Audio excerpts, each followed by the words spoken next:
Hello बंधुरा इंद्रानी किचेने तुम्हारे सबाइके स्वागत जानिए आज के आमार रेसिपि पनीर बाटार मसाला। এই রেস্টুরেন্ট স্টাইল পনির বাটার মশলাটা কিভাবে করলাম চলো তোমাদের সাথে শেয়ার করি।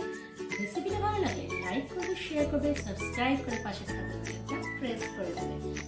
চলো লেটস গো। পনির বাটার মশলা বানাতে দেখো বন্ধুরা, আমি এখানে 3 টেবিল চামচ মতো সাদা তেল নিয়ে নিয়েছি। আচ্ছা, এর মধ্যে দেখো আমি 1 টেবিল চামচ মতো বাটার অ্যাড করে দেবো। আচ্ছা, বাটারটা একটু ভালো করে তেলের সাথে মিক্সড হয়ে যাবে।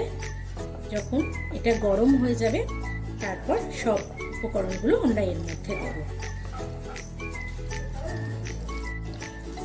দেখো তেল আর বাটারটা মিক্সড হয়ে গেছে, কেমন ফেনা ফেনা হয়ে গেছে।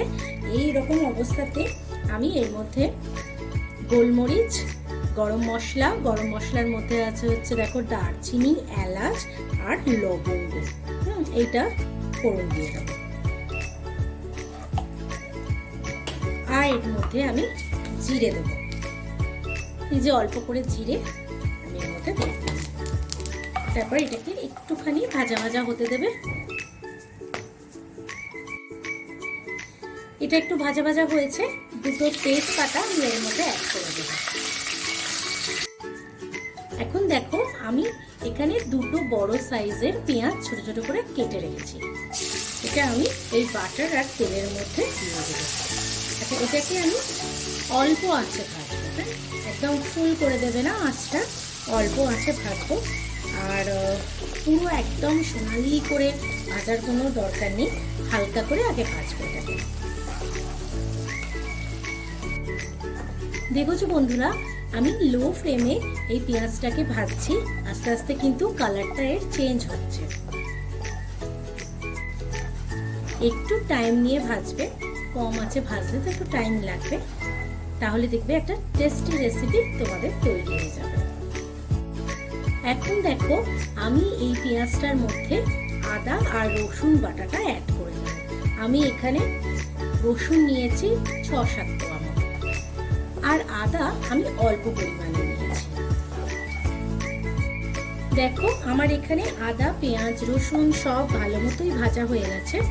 এটা দেখেছো কালারটা কেমন চেঞ্জ হয়ে গেছে। এই রকম অবস্থায় যখন এরকম কালার থাকবে, এর থেকে বেশি সোনালি করে ভাজবে না। আচ্ছা, এরকম যখন কালার আসবে, দেখো আমি এখানে 2খানা টমেটো কেটে রেখেছি ছোট ছোট করে। এই টমেটোগুলো এটার মধ্যে দিয়ে দেবো, দিয়ে টমেটো দিয়ে ভালো করে নাড়াতে হবে। টমেটোটা পুরো এই মশলাটার সাথে মিক্সড করে নেবে। টমেটোটা দেওয়ার পর কিন্তু আঁচটাকে ফুল ফ্লেমে করে দেবে না বন্ধুরা। যেমন আমি বলেছিলাম হালকা আঁচে ভাজতে, এগুলোকে সেরকম হালকা আঁচেই থাকবে। আর এটাকে আমি ঢাকা দিয়ে দেবো, অন্তত 5 মিনিট মতো রান্না হতে দেবো। এটাকে 5 মিনিট মতো হয়ে গেছে বন্ধুরা। আমরা ঢাকনাটা খুলে দেখি কতটা রেডি হলো।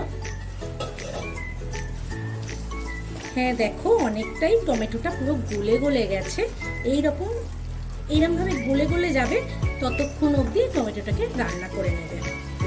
দেখেছো সুন্দর একটা স্ম্যাশ হয়ে যাচ্ছে। আচ্ছা, এখন আমি দেখো এর মধ্যে ধনে আর জিরে পাউডার আছে, এই ধনে জিরে পাউডারটা দিয়ে দেবো।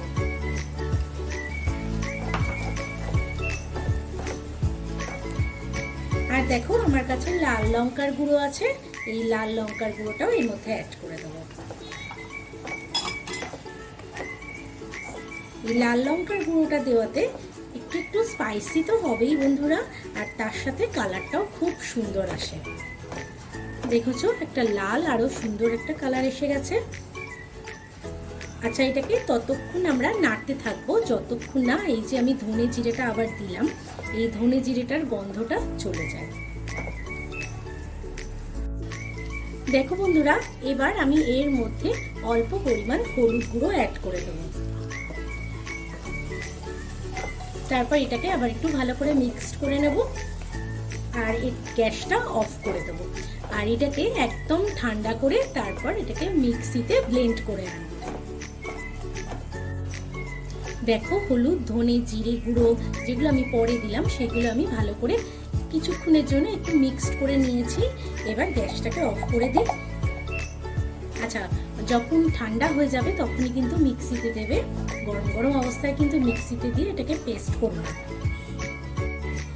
এই পনির বাটার মশলা রেসিপিটা কিন্তু ভীষণ তাড়াতাড়ি রান্না হয়ে যায় আর খেতেও খুব টেস্টি লাগে। আমার রেসিপিটা তোমাদের যদি ভালো লেগে থাকে বন্ধুরা, তাহলে একটা লাইক করো, শেয়ার করো, সাবস্ক্রাইব করে পাশে থাকা বেল বাটনটা প্রেস করে দিও। দেখো আমি এটাকে একটা পেস্ট বানিয়ে নিয়ে এসেছি। এই যে টমেটো আর যে পেঁয়াজ রসুন যেগুলো নিয়েছিলাম সেগুলোর একটা পেস্ট তৈরি করে নিয়েছি। একদম পুরো মিহি করে করিনি বন্ধুরা, দেখতেই পাচ্ছ মোটামুটি একটা পেস্ট করেছি।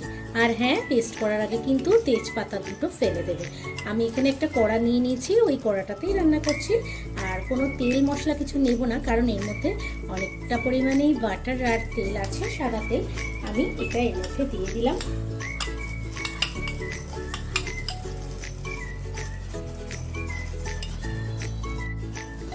আর দেখো বন্ধুরা, আমার এখানে 4-5টা মতো কাজু আছে। এই কাজুটা বেটে আমি এর মধ্যে দেবো, এটা অপশনাল, তোমরা দিতেও পারো নাও দিতে পারো।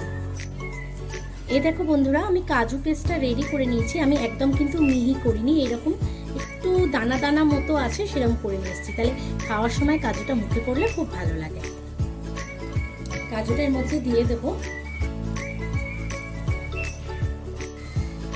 তারপরে কাজুটাকে এর মধ্যে মিক্স করে দেবো। এর মধ্যে আমি এবার পরিমাণ মতো নুন আর চিনি অ্যাড করে দেব।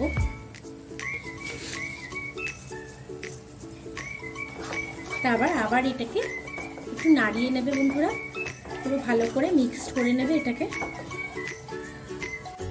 আচ্ছা, টমেটোর এই যে একটা টমেটোর সস বাড়িতে বানালে কেমন একটা টক টক ভাবটা বেশি থাকে, তো এই ভাবটাকে তাড়ানোর জন্যই আমি এখানে 1 চামচ মতো টমেটো সস অ্যাড করে দিচ্ছি।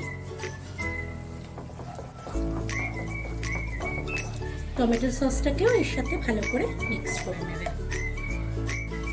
এবার দেখো বন্ধুরা, আমি এর মধ্যে ফ্রেশ ক্রিম অ্যাড করব।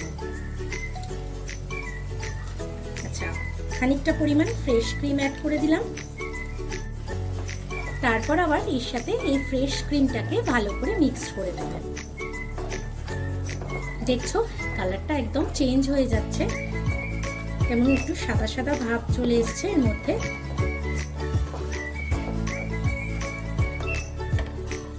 আচ্ছা দেখো, আমি যে বাটিতে টমেটোগুলো পেস্ট করে নিয়েছিলাম সেটাতে অল্প করে জল নিয়েছি, আর এই জলটা এর মধ্যে দিয়ে দেবো। তারপর একটু অল্প নাড়াচাড়া করে নেবে, একটু ফুটিয়ে নেবে এটাকে। আচ্ছা, নুন মিষ্টি তো আগেই দেয়া আছে, তোমরা একটু টেস্ট করে নিতে পারো পরিমাণটা ঠিক আছে কিনা, কারণ টমেটো দিলে একটু টক ভাবটা একটু বেশি হয়ে যায়। তো দেখো বন্ধুরা, আমার এখানে এই পেস্টটা পুরো ফুটে উঠেছে। এবার আমি এর মধ্যে পনিরগুলোকে দিয়ে দেবো। আমার কাছে 300 গ্রাম মতো পনির আছে। এই পনিরটাকে এর সাথে অ্যাড করে দেবো আর ভালো করে মিক্সড করে নেবে।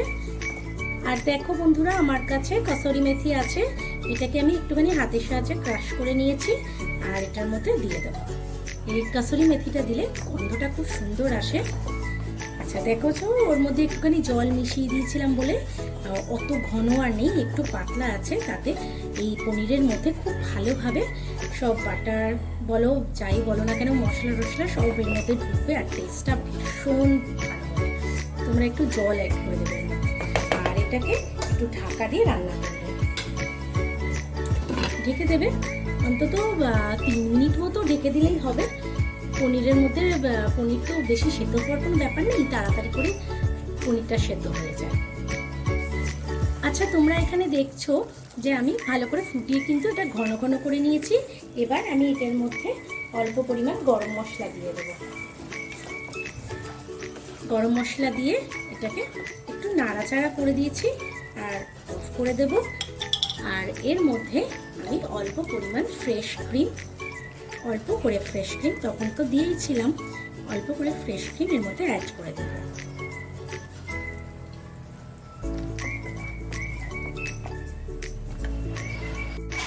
আর দেখো, বাটারের একটা সুন্দর গন্ধ আনার জন্য আমি অল্প করে একটু বাটার এর মধ্যে দিয়ে দেব। দেখেছো বাটারটা গরমে দেওয়াতে এটা একটু গলে গেছে। আবার এটাকে ভালো করে মিক্সড করে নেবে। আর আমাদের রান্নাটা কিন্তু একদম কমপ্লিট হয়ে গেছে বন্ধুরা। রান্নাটা যদি আমার পছন্দ হয়ে থাকে বন্ধুরা, তাহলে একটা লাইক করবে, শেয়ার করবে, সাবস্ক্রাইব করে পাশে থাকা বেল বাটনটা প্রেস করে দেবে। ফিরে আসছি আবার একটা নতুন ভিডিও নিয়ে, ততক্ষণের জন্য বাই।